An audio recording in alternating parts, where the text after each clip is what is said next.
So we're going to start with this guy first. The cheeses, we're going to taste them in order of flavor profile. You always want to taste cheese from mild to sharp. Sometimes it's hard to distinguish that. Buffalo milk is the creamiest and highest butterfat milk that you can find. So I would always start with a cheese that has, with buffalo. After that, I would go to cow's milk. After cow's milk, I would do goat's milk. And after goat's milk, I would do sheep. Now, there's always a challenge at some point. You're like, well, there's a blue. Where do you put blue? Blue has a lot of piquancy and very sharp, so you do that towards the end. I remember years ago. Was that me? No. Okay. You guys can hear me, right? Okay. Yes. All right, cool. I want you to look at for a minute this wheel of Quadrello before we continue. See this mold? This mold is very important. Some molds are different than other molds in cheese. So this happens, this is what we call a washed rind cheese. A washed rind cheese has, once it's made and in order for the rind to be formed, you take a saltwater brine and you're continually washing it and rubbing it all over here. And that actually invites the molds to grow. And you're aging it in a high humidity atmosphere. And the higher the humidity, the more the molds like to go. So when you have in your mind, oftentimes people talk about cave aged, and a lot of cheeses were for many years aged in caves.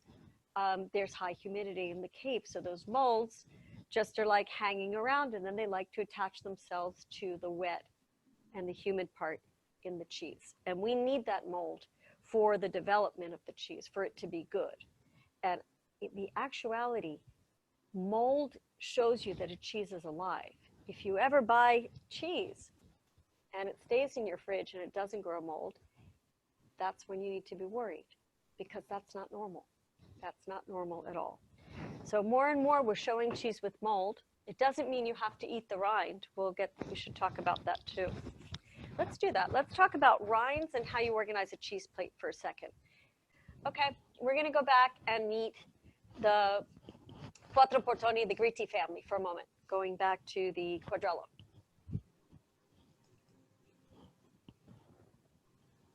Here we are in the heart of what was COVID in Bergamo. They're in the town of Cologno al Serio. Unfortunately, Bruno and family were right in the eye of the storm when it started.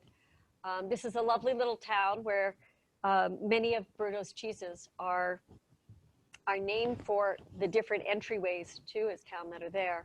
It's a family company. On the next, we should see, well, this is part of the family.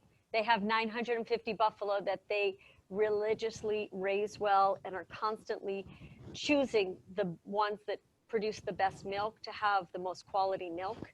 And usually what they sell off, other people buy right away, but it's not good enough for them. Poor guys and everything. There's been such a shortage of buffalo milk and buffalo cheese until the pandemic, and then nobody wanted buffalo milk and buffalo cheese anymore. It was hard to just give it away. So we're working back slowly and slowly. But these guys, they look big and scary, but they are scaredy cats. You make a sound and they go running.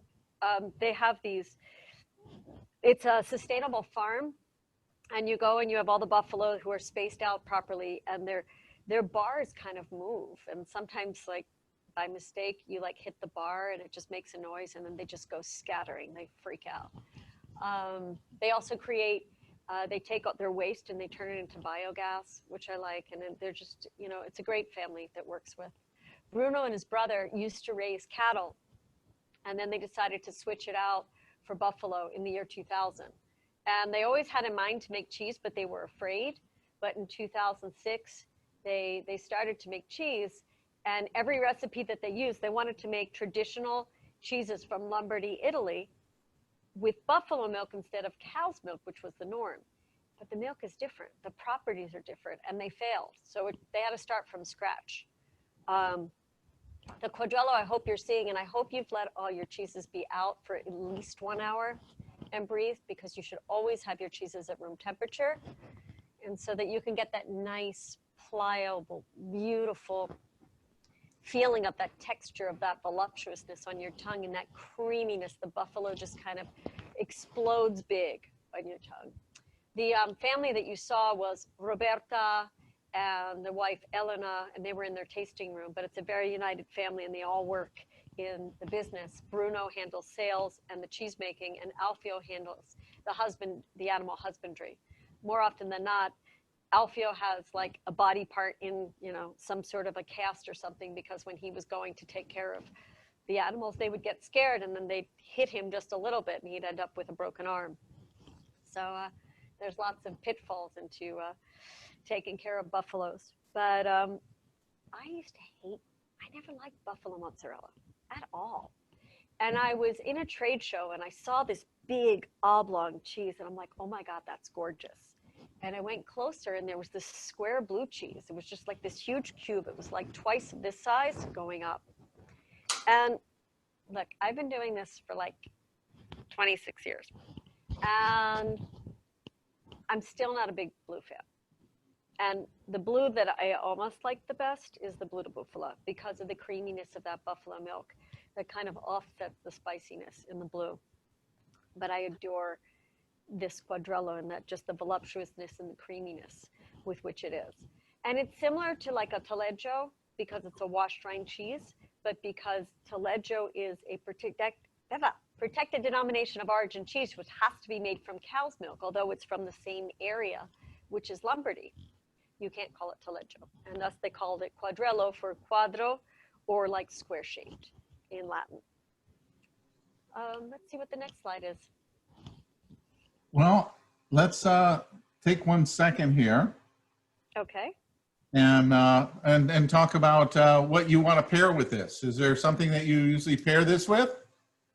I say you try it with everything. Almonds go with everything. The taralli go with everything.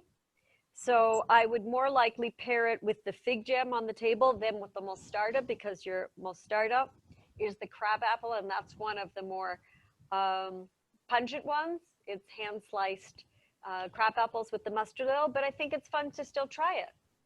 But you'll find that you'll taste more mostarda and only the texture of the cheese as opposed to the flavor of the cheese. Whereas you'll have more flavor in the Quadrello together with the fig jam. But I'm like kind of weird. I'm the person who like, I'll eat my cheese, then I'll taste my side, and I'll taste it together, but I don't always eat them together. I kind of, I like to do a, what do you call it, deconstructed plate. Because I want to make sure I'm not missing any flavors of what I get.